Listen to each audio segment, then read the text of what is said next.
Hello, guys. Welcome back to the Cocktail Podcast. In this episode, we are continuing with the National Drinks of the World series, and in this episode, we unpack South America.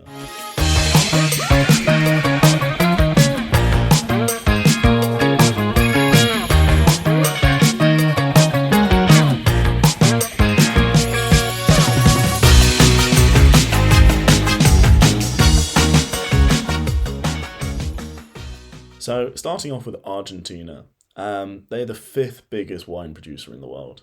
The Spanish brought vine cuttings over in the mid 16th century. And initially, when they started making wine, all the winemakers were focused on quantity, with about 90% of the wine that country produced being drank internally. Um, and the most prominent grape varieties that the Argentinians use are Malbec, Bonarda, Cabernet Sauvignon, Syrah, and Tempranillo. So over time, they've kind of refined their winemaking methods, and they're beginning to export a lot more. And what's really strange is even though these grape varieties originate from like France and from Spain, the rise of Argentinian wine in popularity, especially Mendoza Malbec, has boosted the popularity of Malbec wine in general. And so the French are actually just selling a lot more Malbec wine now because it's becoming a much well-known grape variety, as well as them selling more Cabernet Sauvignon and Malbec blends. Argentina also has a unique aperitif that they call Esperidina, which is made from bitter and sweet orange peels. This alcohol's actually been around since the mid 19th century, and the story is very cool. So, a US immigrant that moved to Argentina in order to avoid the American Civil War arrived in Buenos Aires and saw a campaign that was launched by the government for the people in order to find a use for orange peels. This was due to a lot of beverages using the pulp of bitter oranges, and they would just have mountains upon mountains of the peels left. And they were like, well, we're wasting all of this food. Surely there's something that we can do with it. So they were like, okay, somebody think of something to do with all these orange peels. So this guy, who's called Melville Bagley, what a name, I know, decided to try and create a triple sec liqueur, so orange-based liqueur, but wanted to use those peels. But he marketed it as a stomach digestive to kind of drum up hype for like a little herbal thing that would help digest food afterwards or stimulate your appetite or be healthy for your gut. And yeah, it was a success. And so it led to loads of companies end up making copies of Bagley's alcohol that he was trying to do. So Bagley went to the Argentinian government and was like, right, I want a trademark, I want a patent, I want a blah, blah, blah. My products is getting copied all the time. And they didn't have a patent or a trademark office. So he was pushing them all the time to try and make one. And he actually got the first trademark in Argentina. So yeah, trademark number 1, Bagley's Esperidina. And it is actually not, okay, well, as far as alcohol goes, it's still unhealthy. However, it wasn't all marketing, the digestive aid. So the orange peels contain flavonoids, which is, when people say that dark chocolate is healthy for you and like in small amounts of wine and all those type of things that come out, and then people use it to justify eating like buckets of chocolate and glasses of wine. That's a weird to say. I don't know who eats buckets of chocolate, bars of chocolate, I guess. That comes from flavonoids. So there is actually a little bit of evidence as to why Esperidina is a stomach digestive. Anyway, I just found it cool that he was marketing it that way, and it actually turned out to be somewhat true, even though I don't think he would have had that evidence back in the day. And now we're going to move on to a slightly more controversial topic, covering the national drink of Chile and Peru, which is pisco. Now, pisco is a liqueur made from distilling fermented grape juice. And the controversy is that both Peru and Chile say that they both came up with pisco. And whether one originates from the other or one is better than the other, it's not something I'm going to cover in this episode. Um, it's of great cultural significance, and I think personally that both countries are able to should be able to show off their national beverage whilst enjoying in the history of pisco making over the last centuries. Just because they're both very good at producing pisco shouldn't mean that there's any type of discussion there, but there always will be. Plus, there is quite a difference in between Chilean pisco and Peruvian pisco. So they mainly differ in regulations, but there is the occasional overlap as you'd expect. So pisco made in Peru would not necessarily be classed as pisco in Chile, and vice versa. And in both countries, they restrict what kind of grape varieties can be used for making pisco. And so naturally, that's going to create quite a bit of difference in terms of flavours. So in Peru, they use 8 different grape varieties, with the most popular being Quibranta, which is claimed as Peru's only indigenous grape variety, and they class that as pure pisco. Whereas Chile technically has 13 grape varieties that they can choose from, although only 5 are being used at the moment, with Chile preferring Muscat grapes. Which I also really want to know why Chile's not using the rest for the moment. I tried to find an answer, I could not for the moment.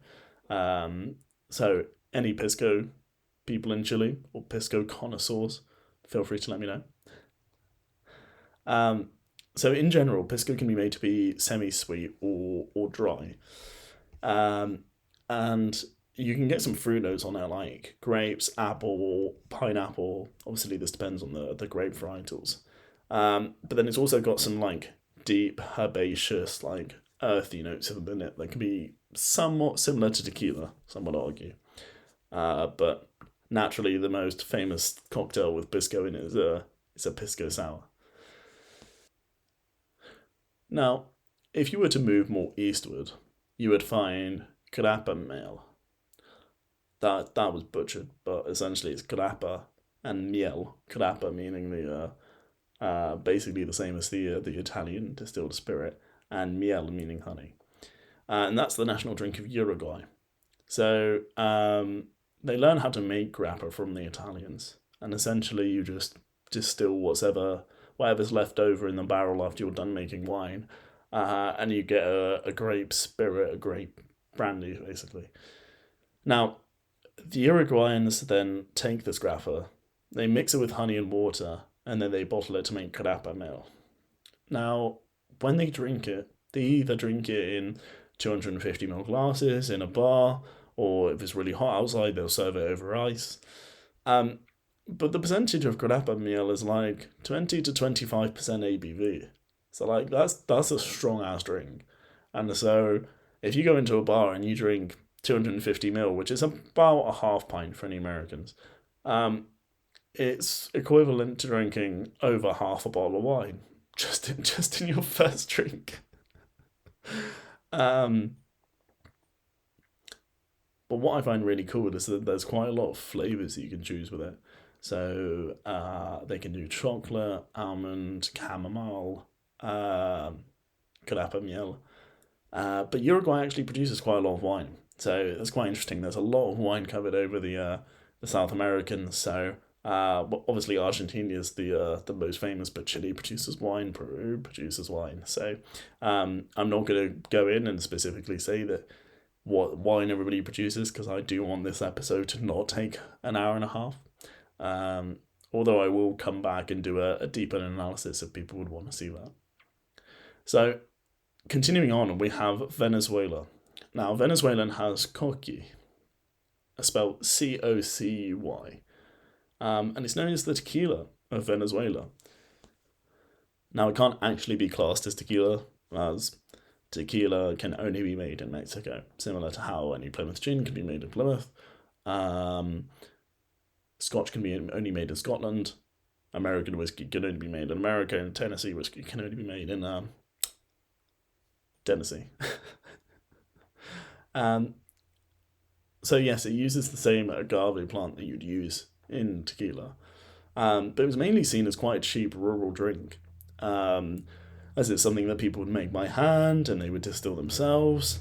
It was never really seen as a proper exported product. But since Venezuela's economy took a bit of a fall in like the mid 2010s, it's risen in popularity a bit more.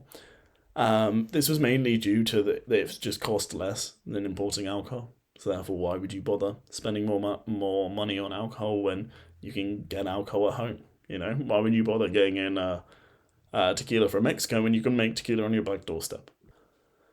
So as I mentioned, the coffee's made by hand. So they take off the pineapple, they take off all the bits of the agave plant, until they're left with just the leaves. And they let the leaves cook for about 3 to 4 days. Then when they're taken out, they're macerated and all the juice gets extracted from them. That juice is then fermented and then distilled. And the alcohol has now actually been recognized by the Venezuelan government as part of the cultural and ancestral heritage of the country. Now, this reminds me a lot of Brazil, and the way Brazil's cachaça was something that was made by hand by the people that were harvesting the sugar cane, and a lot of the working class people would drink a lot of cachaça or spirits that they would make themselves, and eventually the government ended up recognizing it as a cultural significance and as their national drink, because if you're not going to go with what most of the people are making and what most of the people are drinking, then what national drink are you going to have? But I did want to say, before I get on to Brazil, that a lot of South American countries have not the same alcohol, but similar alcohol as their national drink, but it's mainly just in different styles. So if I haven't mentioned thus far, that this is probably why. And that alcohol is known as aguardiente, which literally translates to spicy water. Aguardiente is a spirit made from distilling food products, and it's quite like an umbrella term. So, for example, if I was going to illustrate the differences between countries, let's say if we take Brazil. So they distill sugarcane juice to make cane aguardiente. And if you're a long time listener of the podcast, you might be like, well, I thought you said that cachaça was the sugarcane juice spirit and is the national drink of Brazil. And yeah, you are right that cachaça is the national alcohol of Brazil. However, cane aguardiente is defined as a true aguardiente. I don't know why. However, it's deemed that fermented sugarcane juice and distilled sugarcane juice is the true version of this spicy water. And whilst cane aguardiente is very similar to cachaça, they're not the same product. The main differences come from alcohol percentages. So I think aguardiente can have more of a wider range than cachaça can, but cachaça can have sugar added to it, whereas aguardiente cannot. So Brazil produces cane aguardiente and also cachaça.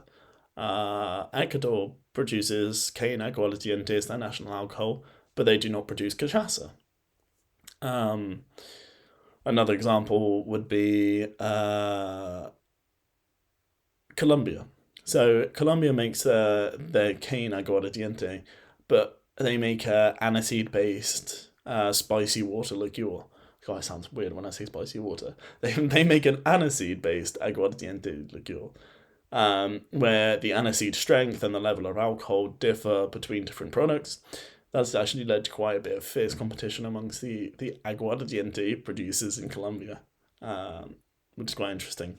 A good thing to remember as well, if you go to Colombia, is that if you're drinking on the Caribbean coast, that they make moonshine around it, and it's called cococho. In case I got that pronunciation wrong, which I wouldn't be surprised. It's spelled Cococho. Which is actually really infamous for making people go blind, just because of the amount of methanol they put into it. So, a lot of the South American countries, they produce their own alcohol, and they have their own unique ones. For example, like Uruguay with their grappa miel.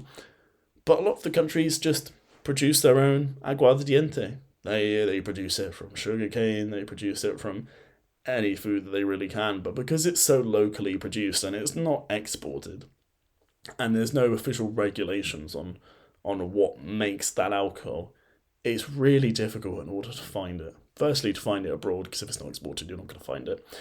Secondly, because if there's no regulations on it, there's no information on it.